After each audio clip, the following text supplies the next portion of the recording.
Friends, welcome back to our YouTube channel mystery finder. मैं हूँ doctor देव और मैं हूँ राजेश। फ्रेंड, आज का वीडियो है ये पुराना नहीं नया भारत है, तोड़ेगा भी और फोड़ेगा भी। चलिए वीडियो को देखते हैं। वीडियो अच्छा लगे दोस्तों लाइक और शेयर जरूर कर देना वीडियो आपके दोस्तों के साथ, और चैनल पे नए हो तो चैनल को सब्सक्राइब जरूर कर लेना।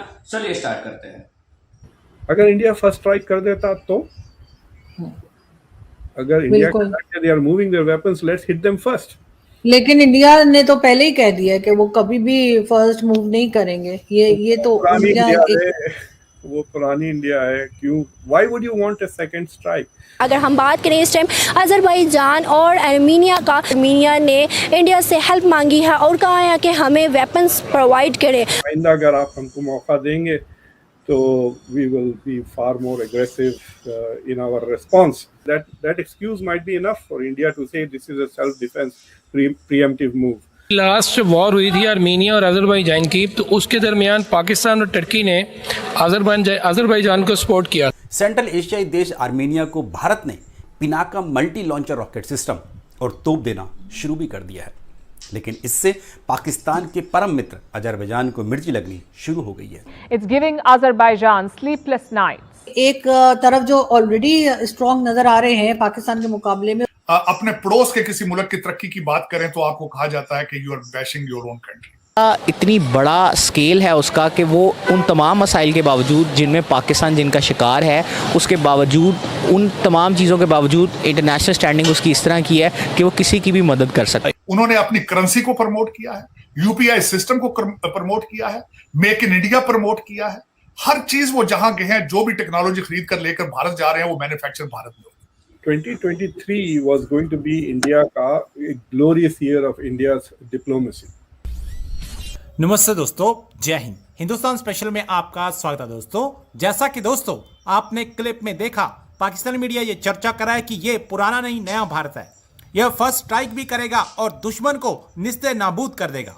भारत की पॉलिसी रही है कि फर्स्ट स्ट्राइक नहीं करना, लेकिन क्योंकि अब भारत की पॉलिसी अग्रेसिव है, अब भारत फर्स्ट स्ट्राइक भी कर सकता है। दूसरी तरफ कश्मीर पर पाकिस्तान का समर्थन करने वाला अजरबैजान भारत के Pinaka multi barrel rocket launcher system से घबराया हुआ है। अजरबैजान का डर इतना ज्यादा बढ़ गया कि उसने बाकू में तैनात भारतीय राजदूत के जरिए मोदी सरकार से गुहार लगाई है। अजरबैजान के राष्ट्रीय सुरक्षा सलाहकार ने भारतीय राजदूत से मिलकर आर्मेनिया के साथ भारत के बढ़ते सैन्य सहयोग पर चिंताओं से अवगत कराया है। अजरबैजानी मीडिया का दावा है कि भारत के पहले स्वदेशी रूप से डिजाइन और विकसित multi barrel rocket launcher system Pinaka की पहली खेप ईरान के रास्ते आर्मेनिया पहुंच गई है। सर एक चीज और यहाँ पे मैं समझना चाहूंगी, जैसे आपने कहा कि कई जगह पे, कई फोरम्स में हमने देखा कि भारत आगे की तरफ जा रहा है। चाहे वो कोई चीज परचेज करने की बात कर लीजिए, जो आपने बताई कई चीजें, चाहे सबमरीन हो या और चीजें हो, तो एक तरह का नजर आता है, कॉन्फिडेंट नजर आता है इकोनॉमी की वजह से। और यही चीज कश्मीर को लेकर है कि कश्मीर में जिस तरह की डेवलपमेंट की जा रही है, कि चाहे मॉल्स बन रही हो या कुछ भी, तो इवन पाकिस्तान में भी लोग यही बात करते हैं कि अब इंडिया को हमारे साथ, यानी कि पाकिस्तान के साथ जो है, अब उस तरह से जो एक रेगुलर एक होती हैं जंगे वंगे होती हैं या लड़ना, वो उसकी ज़रूरत नहीं पड़ेगी, क्योंकि वो इतनी ज़्यादा डेवलपमेंट करके और टूरिस्ट बुला बुला के एक इम्प्रेशन जो है वो बन जाएगा। उसमें इस्लामिक कंट्रीज भी शामिल हैं जिन्होंने इन्वेस्टमेंट की है।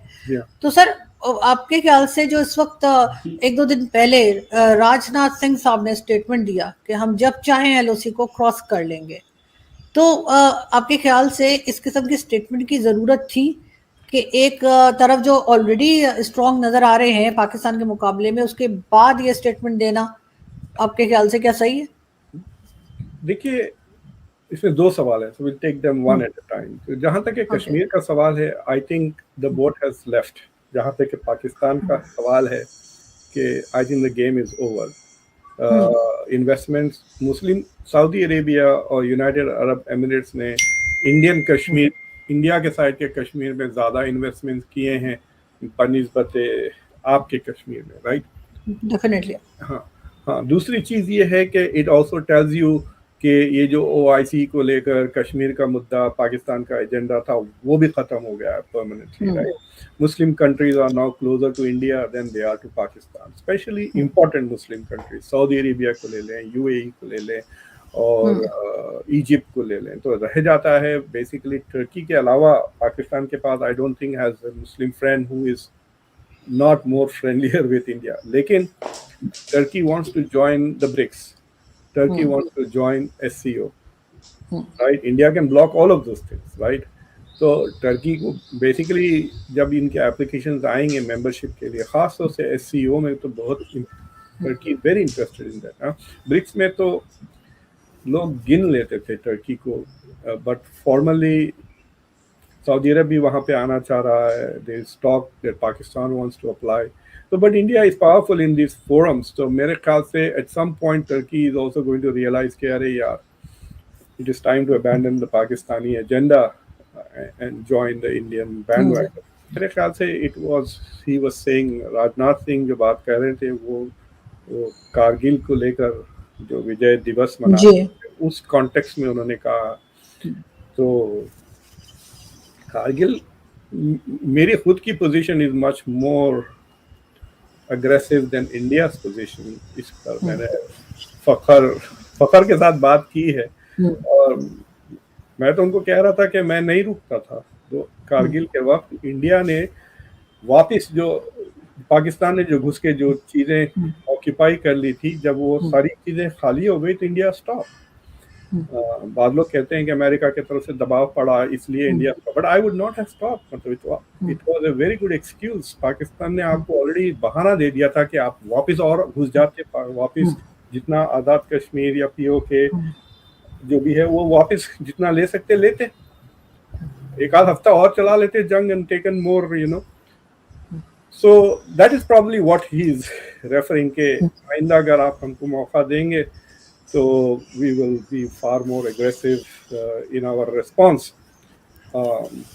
क्योंकि लेकिन खैर सर, कारगिल तो एक बहुत बड़ा ब्लंडर था पाकिस्तान की तरफ से. उनके बाद मेजॉरिटी लोग ये बिलीव रखते हैं, even my self I think it was a blunder. मतलब मुझे लगता है कि आपकी सारी जंगें ब्लंडर्स की हैं, मतलब हाँ, लेकिन ये तो बहुत ही बड़ा था. ये तो ऐसा था जिसको फौज तक मान गई कि ब्लंडर है, बाकियों को तो फौज नहीं मानती ना, इसको फौज ने भी एक्सेप्ट किया. एक you must understand Rajnath Singh का स्टेटमेंट इन द कॉन्टेक्स्ट के मोदी ने कहा कि this is not an era of war. इसका मतलब India is not going to initiate. अब बस मौका ना दे. समझे आप? आई हैव अ फीलिंग कि अगर छोटी मोटी बेवकूफाना आ जाए, एक 10-15 जिहादियों को भिजा दिया आपने यहाँ पर, उन्होंने बमबारी मार के 5-10 को मार दिया, that excuse might be enough for India to say this is a self defense preemptive move. लेकिन जहाँ तक कारगिल का सवाल है, it is, I think you are right, the most biggest mistake that Pakistan made after 71. और वो गलती ये है कि it is a turning point. लेकिन बाद में मुशर्रफ साहब अपनी किताब में लिखते हैं कि पाकिस्तान की जो न्यूक्लियर डिलीवरी सिस्टम्स थे, they were not functioning. That was a bulb.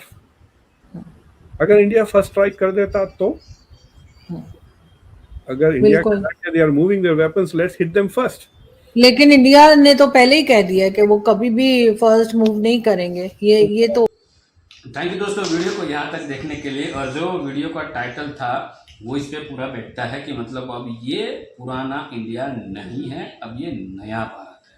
क्योंकि पुराने समय क्या था कि पाकिस्तान वाले जो है ना, मतलब 1-2 आतंकवादी को भेज देते थे और यहाँ पे आकर बमबारी किए जाते. तभी हमारे PM क्या करते थे, UNO में जाते थे और पूछते थे भाई पाकिस्तान वालों ने हम पर ये कर दिया, वो कर दिया, वगैरह वगैरह. तो मतलब टाइम चला जाता था, फिर कुछ नहीं करते. तो अब भाई मोदी, ये जो है ना, उसका जो दिमाग वो कुछ लेवल ही अलग है उसका.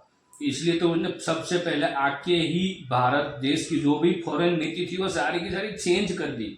अब पाकिस्तान एक आतंकवादी को भेजा और एक भी बमबारी हुई, मतलब खत्म बस. फिर तो ये अब ये UNO में जाने वाली सरकार नहीं है. अब ये सिर्फ और सिर्फ एक्शन के बारे में सोचने वाली सरकार है, और वो भी 24 और 24 घंटे में. जब वो ये उरी हुआ था ना, तब मोदी जी ने बोला था कि मैं इसकी जो ये जो है ना, मतलब जो शहीद हुए उसके मतलब उसका तो बदला मतलब जो लेकर। हाँ वो मैं लेकर रहा हूँ और लिया भी। तो अब जो सर अब का जो भारत है ना वो कुछ अलग सोच रहा है, आपकी जैसे नहीं सोच रहा है यार कि हम जाते ये ड्रोन बेच के ड्रग्स वहाँ पे बेच दे, वहाँ पे जाके हम क्या बोलते हैं कि बमबारी करेंगे, हमें जम ऊपर जाके क्या कुछ मिलेगा नूर वूर वगैरह जो भी हो। तो अब ये अलग इंडिया है।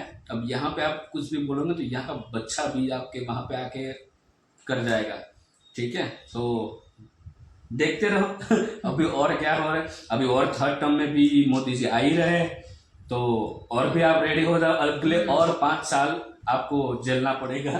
तब तक इंडिया इतना स्ट्रांग हो गया होगा कि पाकिस्तान हिल भी नहीं पाए। और अब तो पाकिस्तान के जो फ्रेंड्स है सब नाटक वो हो भी गए। अभी इंडिया से घबरा गए। अभी क्या है कि देखो पाकिस्तान के साथ जो कंट्री ने रिलेशन रखे वो भी एक ऐसा ही कंट्री है जैसा पाकिस्तान है, और जिस कंट्री को आगे बढ़ना था उसने कुछ अलग ही किया। जैसे अफगानिस्तान में अभी जो वहाँ की जो गवर्नमेंट आई है तालिबान, मेरे को लगा था ये तो अनपढ़ लोग हैं, मतलब इसको कुछ सरकार चलाने भी नहीं आती थी।